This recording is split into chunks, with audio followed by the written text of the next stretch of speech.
Jhalana leopard reserve की बात कर रहे हैं। हालांकि इन दिनों यहां से बंदर कुछ गायब नजर आ रहे हैं।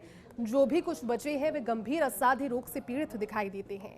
यहां लेपर्ड रिजर्व क्षेत्र के अंदर बने मंदिर में आने वाले श्रद्धालु वन्य जीवों को दान पुण्य के नाम पर खाद्य सामग्री डालते हैं। इससे उन्हें कई तरह का संक्रमण फैलने की आशंका बनी रहती है।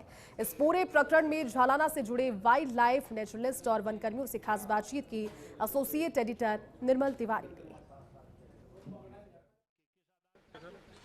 सावन के महीने में दान पुण्य का अपना महत्व है, लेकिन वन्य जीवों को अगर आप वन्य जीव क्षेत्र में जाके दाना डाल रहे हैं, किसी दूसरे तरह से फीड कर रहे हैं, तो वो उनके लिए जानलेवा भी साबित हो सकता है। और यही हुआ झालाना के अंदर भी। यहाँ अभी कुछ महीने पहले तक यहाँ 400 से 500 बंदर थे। खासकर अगर हम लंगूरों की बात करते हैं तो उनकी संख्या काफ़ी कुछ थी। और लेकिन अब देखने को मिलता है कि वो बहुत कम दिखाई देते हैं, और जो दिखाई देते हैं उनके भी हाथ और पैर में एक ऐसी अज्ञात बीमारी हो गई है जिसकी वजह से वो उनके लिए सर्वाइव करना मुश्किल हो गया। हमारे साथ तमाम ऐसे लोग भी हैं। इनको तो खासकर जितने भी नेचुरलिस्ट और जो वाहन चालक, इनको तो तीसरी आंख कहा जाता है किसी भी जंगल की।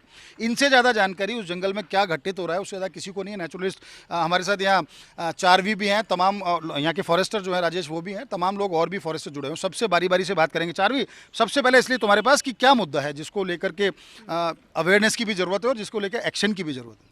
तो मुद्दा ये है अवेयरनेस का कि जो भी जानवर है जंगल के, उनको अभी ये हो रहा है बाहर से लाके खाना खिलाया जा रहा है। वो जंगली जानवर है, उसको कुदरत ने बनाया, तो कुदरत ने उसका खाना भी दिया है उसके लिए। वो जानते हैं उनको अंदर से खाना कैसे खाना है, क्या खाना ढूंढना है, क्या उनको खाना है, क्या नहीं खाना। वो पूरी इंटेलिजेंस नेचर ने दी है। बट हम बाहर से जब उनको खाना फीड करते हैं, ठीक है, कुछ लोगों का अच्छा इंटेंशन होगा कि भाई हम काइंड एक्ट करके उसको कुछ खाना, दान पुण्य अच्छे कर्म करना चाहते हैं, उनका इंटेंशन गलत नहीं होगा। बट अवेयरनेस अब ये क्रिएट करनी है कि बाहर से उनको खाना नहीं डालना है, क्योंकि उसमें sugary food which is the main culprit and fried food, हर तरीके का लेफ़्ट ओवर खाना, चिप्स एंड बिस्किट्स, और आजकल मार्केट में भी केलों तक में इतने स्टेरॉइड्स और इंजेक्शंस डल रहे हैं। वो जब वो कंज्यूम करते हैं, पहली बात तो उनकी आदत बिगड़ रही है कि भाई हमारे लिए तो बाहर से खाना आ ही रहा है, हमें तो कुछ करने की ज़रूरत नहीं है। दूसरी बात, ये सब उनकी बॉडी के लिए it's not meant for them, so it's creating fungal infections, allergies, diseases, और धीरे धीरे वो उनकी बॉडी को इतना वीक बना देते हैं कि वो ना खा पाते हैं खुद, ना पानी पी पाते हैं, एंड दे इवेंचुअली डाई। अच्छा, रामकिशोर जी हैं। रामकिशोर जी, आप तो लगातार देखते हैं यहाँ धार्मिक आस्था के लिए भी जो माता के मंदिर में जाते हैं वो भी लोग काफ़ी आते हैं, जो श्रद्धालु होते हैं, पर्यटक भी काफ़ी आते हैं। क्या मतलब उस तरह का उनको बताया जाता है कि भाई प्लास्टिक अंदर मत ले जाओ, उस तरह का दाना मत डालो, और अगर है ऐसा किया जाता है तो उसका कोई इम्पैक्ट देखने को मिलता है? सर, सबको ही यहाँ पे समझाते हैं, और जो भी लेके आता है उनको काफ़ी समझा के धीरे धीरे बिल्कुल काफ़ी कंट्रोल कर दिया। पर फिर भी लोग बात क्या है कि चोरी छुप है, दबा दबू के कोई गाड़ी में ले जाता है, कोई कैसे ले जाता है, चुगा वगैरह भी ले जाते हैं तो वो डाल ही देते हैं खूब। बाकी काफ़ी कंट्रोल कर दिया। सफारी में भी गाड़ियाँ जाती हैं, उनमें भी कंट्रोल कर दिया कि प्लास्टिक बिल्कुल बैन है, फिर भी कोई ले जाता है। उसके बावजूद लोग नहीं मानते। अच्छा, आप लोग तो लगातार सफारी में जाते हैं, क्या किस तरह का एक्सपीरियंस ऐसा हो रहा है, और हो रहा है तो उसको रोकने के लिए आप लोग भी कहते हैं कि अपने टूरिस्ट को और किसी को भी? बिल्कुल सर। जैसे कि पहले यहाँ पे अलाउ था हर चीज़, प्लास्टिक वगैरह सब कुछ अलाउड था, बट अब पूरा स्ट्रिक्ट हो गया। सब चीज़ बंद कर दिया यहाँ पे। जो वाटर बॉटल है वो भी अलाउड नहीं है यहाँ पे। तो यहाँ पे फूड वगैरह तो बिल्कुल ही अलाउड नहीं है, और वाटर बॉटल से वो मिल्टन जैसे अपने स्टील बॉटल ही अलाउड है। स्टील या ग्लास बॉटल? ग्लास बॉटल से। चारवी ने और बाकी सब ने भी बात करी। इशू वही है कि हम अवेयरनेस क्रिएट करने की कोशिश कर रहे हैं कि लोगों को पता चले कि वो एक अच्छी चीज़ करना चाहते हैं, बट उससे अगर जानवर को नुकसान पहुंच रहा है तो वो एट द एंड वो बुरा ही चीज़ हो रही है। तो बस मतलब उस चीज़ का ध्यान रखें, और जितना जोन गेट्स पे हमारी सिक्योरिटी इतनी स्ट्रिक्ट है जब सफारी के लिए जाते हैं, उतना ही वहाँ पे टेंपल में जो लोग जा रहे हैं, अगर वहाँ पे भी थोड़ा स्ट्रिक्टनेस बढ़ जाए तो मे बी इस चीज़ को कंट्रोल किया जा सकता है। आप कुछ कहेंगे इसको लेकर? जी बिल्कुल, मेरा नाम अभिनव है। तो जैसे मुझे पता चला कि मैं यहाँ पर हर वीक आता हूँ, यहाँ माता के मंदिर तक भी आता हूँ और यहाँ ट्रैक करने जंगल में आता हूँ, मुझे पसंद आता है। तो अभी पता चला कि बंदर दिखने कम हो गए हैं बहुत ज़्यादा, कि एकदम से हुआ क्या, और जो दिख रहे हैं वो भी बीमार से दिख रहे हैं। तो मैंने चारवी से पूछा कि हुआ क्या है, तो उसने सारी प्रॉब्लम बताई, और ये प्रॉब्लम मुझे लग रहा है आगे जाके और ज़्यादा बढ़ जाएगी, क्योंकि जो लंगूर हैं वो ही लेपर्ड का खाना है यहाँ पे। तो उसको अगर लंगूर सारे ख़त्म हो जाएंगे तो लेपर्ड को बाहर आना पड़ेगा, खाने के खोज में इंसानी बस्ती की तरफ आना पड़ेगा। चलो, हाँ वीपी, आप तो बहुत लंबे समय से जा रहे हैं, क्या लोगों को इस तरह से समझाते हैं आप अपने टूरिस्ट को भी, भाई अंदर प्लास्टिक मत ले जाओ, इस तरह का खाना मत ले वैसे जाओ? भी देखो प्लास्टिक वगैरह सब बंद, एकदम बंद है। अंदर पानी की बोतल वगैरह कोई भी अंदर नहीं जाती है। बाकी बंदरों का देखो, उनके जो इन्फेक्शन है ना, वो तो करीब 2-3 साल से है।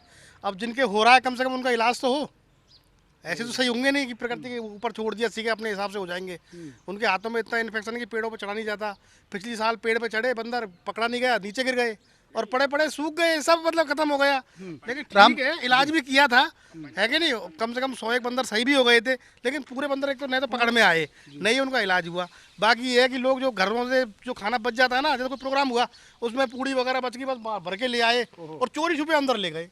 अब जो तेल की चीज़ देखिए है वो तो बंदरों को ये नुकसान बड़ा इशू वेद प्रकाश बता रहे हैं कि चोरी छुपे भी लोग खाना ले जाते हैं, जो शादी ब्याह में किसी पार्टी में बच जाता है। निश्चित तौर पर एक वन्यजीव के लिए बहुत ज़्यादा जानलेवा हो सकता है। अच्छा, फाइनल कमेंट एक बार चारवी, इसके लिए क्या करना चाहिए और आप लोग क्या करोगे अगर सब कुछ ठीक नहीं हो रहा है तो इसके लिए I really urge the Rajasthan forest department and the forest officials here to take an urgent step. उनको ज़्यादा कुछ नहीं करना है, जहाँ इतने फॉरेस्ट स्टाफ है आप और लोगों को एम्प्लॉयमेंट दो, उनका भी घर बसेगा।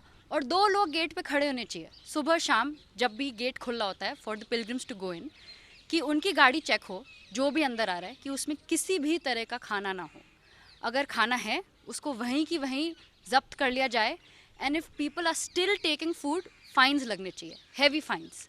लोगों को मतलब ऐसी हिम्मत नहीं होनी चाहिए उनकी कि वापस खाना लेके जंगल में घुसे वो। और मंदिर में खाना बन रहा है वो भी हाँ। मंदिर में खाना बन रहा है वो भी। देखिए बहुत सारे इश्यूज हैं, हालांकि ये इस तरह का इशू है जिस पे बहुत देर तक चर्चा की जा सकती है, लेकिन लब्बो-लुआब ये है कि चूंकि ये वन्यजीवों का क्षेत्र है, मूक जानवर हैं, वो नहीं समझते कि उनके लिए क्या बेहतर है क्या बुरा है।